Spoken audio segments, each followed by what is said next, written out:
அனைவருக்கும் வணக்கம். தமிழகத்துல ஆட்சியை பிடிக்கிறதுக்கு விஜயினுடைய தமிழக வெற்றி கழகத்துக்கு திருமாவளவனுடைய விசிகவினுடைய ஆதரவு கிடைத்தா மட்டுமே போதும் அப்படின்ற ஒரு நிலையானது இப்போ வந்திருக்குங்க.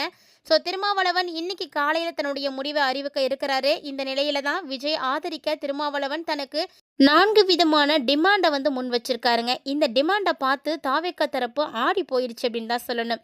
விஜயனுடைய தமிழக வெற்றி கழகம் 108 தொகுதிகளில் வென்று தனிப்பெரும் கட்சியாக மாறியிருந்தாலுமே கூட ஆட்சி அமைக்க தேவையான 118 அப்படின்ற மெஜாரிட்டி விஜய்க்கு கிடைக்கல. இந்த ஒரு காரணத்தினால தாவேக்கா விஜய் அவர்கள் ஆட்சி அமைக்க முடியாம திணறிட்டு இருக்காருங்க. ஸோ 118 அப்படின்ற மெஜாரிட்டிக்கு பார்த்தீங்கன்னா விஜய்க்கு மற்ற கட்சிகளுடைய ஆதரவு கண்டிப்பாக தேவைப்படுது. இதனால் இவர் எல்லாருக்கிட்டையும் ஆதரவு கேட்டுட்ருக்காரு. ஸோ அந்த வகையில் பார்த்தீங்கன்னா ஆல்ரெடி காங்கிரஸ் கட்சி தன்னுடைய 5 எம்எல்ஏக்களை கொடுத்து ஜாயின்ட் ஆகிட்டாங்க. இருந்தாலுமே கூட இப்போது இன்னும் மீதி இருக்கக்கூடிய கட்சிகள் அப்படின்னு பார்க்கும் பொழுது மார்க்சிஸ்ட் கம்யூனிஸ்ட் கட்சியினுடைய 2 எம்எல்ஏக்களும் இந்திய கம்யூனிஸ்ட் கட்சியினுடைய 2 எம்எல்ஏக்களும் கூட சேர்த்து மொத்தமாகவே 9 பேர் தெரிவிச்சிருக்காங்க. ஸோ இதனால் விஜய்க்கான ஆதரவு பலம் 117ஆக அதிகரித்திருக்குன்னு சொல்லலாம். இன்னும் பார்த்தீங்கன்னா ஒரே ஒரு எம்எல்ஏனுடைய ஆதரவு தாங்க தேவையாக இருக்குது. ஸோ இந்த நிலையை தான் விஜய் விடுதலை சிறுத்தை கட்சியினுடைய தலைவராக இருக்கக்கூடிய தொல் திருமாவளவன்கிட்ட நேற்று ஜூம் மீட்டிங்கில் பேசியிருக்காங்க. ஸோ இதில் அவர்கிட்ட இருக்கக்கூடிய 2 எம்எல்ஏக்கள் கிடைத்தாலே போதும். திருமாவளவன் ஆல்ரெடி 2 எம்எல்ஏக்கள் வச்சுருக்காரு. ஸோ அந்த எம்எல்ஏக்களோட ஆதரவு கிடைத்தா விஜயால் எளிதாக ஆட்சியை பிடிக்க முடியும். ஆனால் ஆதரவு கிடைக்கல அப்படின்றப்போ ஆட்சியை பிடிக்கிறதுல மீண்டும் இழுபறியானது நிலவும் அப்படின்னே சொல்லணும். இப்போது விஜய் அவர்கள் ஆட்சி அமைப்பதற்கு திருமாவளவனுடைய முடிவு தான் ரொம்ப ரொம்ப முக்கியமானதாக இருக்குது. ஸோ அவர் என்ன முடிவு சொல்ல போகிறாரு அப்படின்னு எல்லாருமே எதிர்பார்த்துட்டு இருக்கக்கூடிய சூழ்நிலையில் அவர் முக்கியமாக ஒரு 4 டிமாண்டுகளை வச்சுருக்காருங்க. அதாவது முதல் டிமாண்ட் என்ன அப்படின்னு பார்த்தீங்கன்னா விசிக ஆட்சி அதிகாரத்தில் பங்கெடுக்கும் அப்படின்னும் அதை ஏற்றுக்கணும் அப்படின்னு சொல்லியிருக்காரு. அது மட்டும் இல்லாமல் தமிழகத்தினுடைய துணை முதல்வர் பதவி, ஒரு கேபினட் அமைச்சர் பதவி இது எல்லாமே தரணும் அப்படின்னு சொல்லியிருக்காரு. இந்த துணை முதல்வர் பதவியில் தொல் திருமாவளவன் அமர முடிவெடுத்திருக்காருங்க. இதுதான் அவருடைய முதல் டிமாண்டு. ரெண்டாவதாக என்ன டிமாண்ட் வச்சுருக்காருன்னு பார்த்தீங்கன்னா இப்போது தொல் திருமாவளவன் சிதம்பரம் லோக்சபா தொகுதியினுடைய எம்பியாக வந்திருக்காரு. அவர் எம்பியாக துணை முதல்வர் பதவி ஏற்றாலுமே கூட அடுத்த 6 மாதத்துக்குள்ளே தமிழகத்தில் எம்எல்ஏ வேண்டும். இதனால் விஜய் போட்டியிட்டு வென்றிருக்கக்கூடிய பெரம்பூர் மற்றும் திருச்சி கிழக்கு ஆகிய 2 தொகுதிகளில் ஒரு தொகுதியை கண்டிப்பாக அவர் ராஜினாமா செய்வார் இல்லையா? அவர் ராஜினாமா செய்யக்கூடிய அந்த ஒரு தொகுதிக்கு இவர் போட்டியிடணும் அப்படின்னு சொல்லியிருக்காரு. அதாவது திருமாவளவனுக்கு தான் அதை வழங்கணும், தாவேக்கா வேட்பாளரை நிறுத்தக்கூடாது அப்படின்னு ஒரு டிமாண்டை வச்சுருக்காரு. ஸோ 3வது டிமாண்டு பார்த்தீங்கன்னா தொல் திருமாவளவன் துணை முதல்வர் மற்றும் எம்எல்ஏ ஆன பிறகுமே அவர் எம்பியாக இருந்த சிதம்பரம் லோக்சபா தொகுதிக்கு இடைத்தேர்தல் நடத்துவாங்க. அந்த தேர்தலில் போட்டியிடக்கூடிய ஒரு வாய்ப்பையும் விசிக வேட்பாளருக்கு தான் கொடுக்கணும் அப்படின்னு சொல்லியிருக்காரு. இதுதான் அவரோட 3வது டிமாண்டு. இவரோட 4வது டிமாண்ட் என்னன்னா பட்டியலின மக்களுடைய நல்வாழ்வுக்கான சட்டசபை சட்டமானது இயற்றணும். தலிக்கின மக்களுடைய நீண்ட நாளாக நிலுவையில் இருக்கக்கூடிய கோரிக்கைகள் எல்லாமே நிறைவேற்றம் செய்யணும் அப்படின்னு திருமாவளவன் தரப்பில் சொல்லப்பட்டிருக்குங்க. ஸோ இந்த டிமாண்டை எல்லாம் பார்த்து தாவேக்க அரண்டு போயிருக்கு அப்படின்னு தான் சொல்லணும். திருமாவளவனுக்கு அமைச்சர் பதவியை கொடுக்கறதுக்கு எந்த விதமான தயக்கமும் கிடையாது. அதுக்கு தாவேக்கா ரெடியாக தான் இருக்காங்க. ஆனால் அந்த துணை முதல்வர் பதவி அப்படிங்கும் பொழுது தான் தாவேக்கா ரொம்பவே தயங்கிட்டு இருக்குன்னு சொல்லணும். ஸோ யார் இவரோட ஆட்சி அமைக்கிறதுக்கு கூட்டணி அமைத்தாலுமே கூட எல்லாருமே துணை முதல்வர் பதவியை மட்டுமே கேட்டுட்டு இருக்காங்க. ஸோ துணை முதல்வர் பதவி அப்படிங்கும் பொழுது பாதி ஆட்சி அவங்க கையில் கொடுத்த மாதிரி ஆகிடும். எந்த ஒரு முடிவுமே எடுக்க முடியாத சூழ்நிலையில் தாவேக்கா தலைவர் விஜய் அவர்கள் இந்த முதல்வர் பதவியை வேண்டாம்ப்பா சாமி அப்படின்ற ஒரு மனநிலைக்கு இப்போ வந்திருக்காருன்னே சொல்லணுங்க. ஸோ ரொம்ப பெரிய மன அழுத்தத்தில் இருக்கக்கூடிய அவருக்கு கண்டிப்பாக மற்ற கட்சிகளுடைய ஆதரவு இருக்கணும். ஸோ எந்த டிமாண்டும் இல்லாமல் ஆதரவு கொடுக்கக்கூடியவர்கள் மட்டுமே விஜய் அவர்கள் தங்களுடைய கட்சியில் இணைத்துக்கணும் அப்படிங்கிறதும் ஒரு விதமான விஷயம்தான். ஸோ இது அவங்க யோசித்து தான் செய்யணும். ஏன்னா எல்லா கட்சிகளுமே டிமாண்டை வைக்கும் பொழுது தாவேக்கா ஆட்சி அமைத்து என்ன பிரயோஜனம் அப்படின்ற மாதிரி தான் ஒரு கேள்வியானது எழுந்திருக்கு. ஸோ இது மாதிரி நிறைய டிமாண்டுகள் வைக்கும் பொழுது அந்த கட்சிகளுடைய பலமானது அதிகரிக்க ஆரம்பிக்கும்.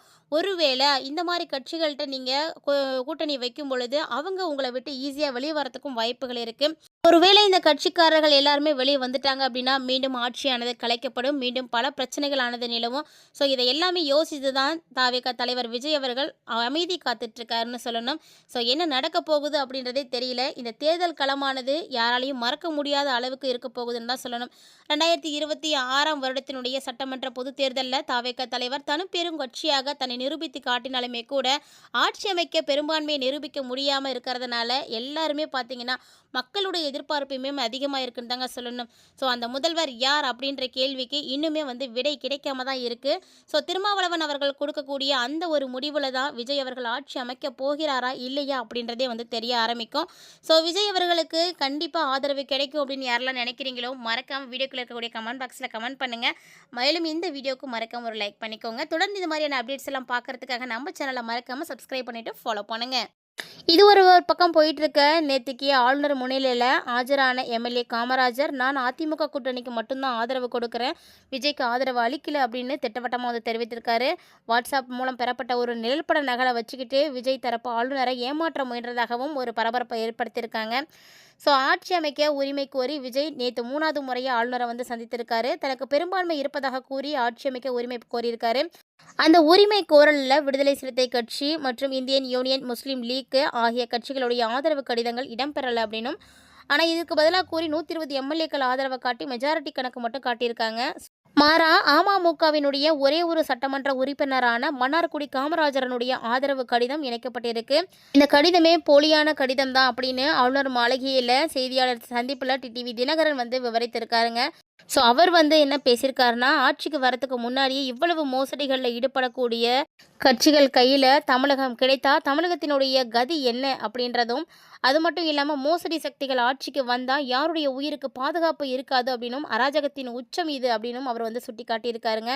இது மாதிரி டிடிவி தினகரன் அவர்களும் எம்எல்ஏ காமராஜர் அவர்களும் கொடுத்திருக்கக்கூடிய பேட்டியானது தாவேகா தலைவருக்கு மிகப்பெரிய அதிருப்தி ஏற்படுத்தியிருக்கு அப்படின்னு தான் சொல்லணும். இது மாதிரி பல்வேறு விதமான பிரச்சனைகளானது நடைபெற்று கொண்டிருக்கக்கூடிய சூழ்நிலையில் விஜய் அவர்களுடைய மனநிலையானது எப்படி இருக்குது அப்படின்னா, போதுண்டா சாமி, இந்த முதல்வர் பதவியே வேணாம் நமக்கு அப்படின்ற மாதிரி அவர் வந்து ரொம்பவே வந்து கலங்கி போயிருக்கிறாரு.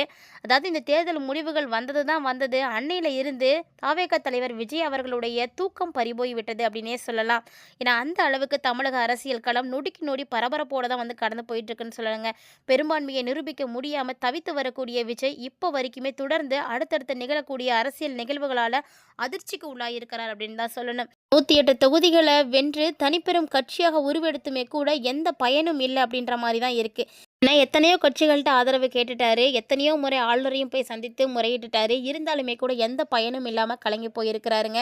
ஸோ இப்போ வரைக்குமே அவர் வந்து நிறைய முறை பதவி ஏற்கக்கூடிய சூழ்நிலையானது நெருங்கி வந்துமே கூட அவரால் அதை வந்து செய்ய முடியல. ஏன்னா ஆல்ரெடி பார்த்திங்கன்னா 7ஆம் தேதி காலையிலேயே விஜய் பதவியேற்பு விழா நடக்க போகுது அப்படின்னு அறிவித்திருந்தாங்க. ஆனால் அந்த ஏற்பாடுகளும் வந்து தடை செய்யப்பட்டது. காரணம் பார்த்திங்கன்னா அப்போது முஸ்லீம் லீக் இயக்கத்தினுடைய எந்த ஒரு ஆதரவுமே அவருக்கு இல்லை. அதோடு இப்போது பார்த்திங்கன்னா நள்ளிரவில் டிடிவி கொடுத்துருக்கக்கூடிய இந்த ஒரு ஷாக்குமே வந்து மிகப்பெரிய அளவில் கஷ்டத்தை வந்து ஏற்படுத்தியிருக்கு அப்படின்னே சொல்லலாம். இது மாதிரி பல்வேறு விதமான பிரச்சனைகளுக்கு இடையில தாவேகா தலைவர் விஜய் அவர்கள் சிக்கி தவிச்சிட்ருக்காருங்க. பார்க்கலாம், விஜய் அவர்களுடைய முதலமைச்சர் கனவு கனவாகவே போயிடுமா அல்லது நினைவாக போகுதா, எல்லாமே நம்ம பொறுத்திருந்து தாங்க பார்க்கணும். இந்த வீடியோ உங்களுக்கு பிடிச்சிருந்தா லைக் பண்ணி ஷேர் பண்ணுங்கள். மறக்காமல் வீடியோ பற்றிய கருத்துக்களை எங்களோட வந்து பகிர்ந்துக்கோங்க. மீண்டும் மற்றும் ஒரு புதிய அப்டேட்ஸோட சந்திக்கலாம்.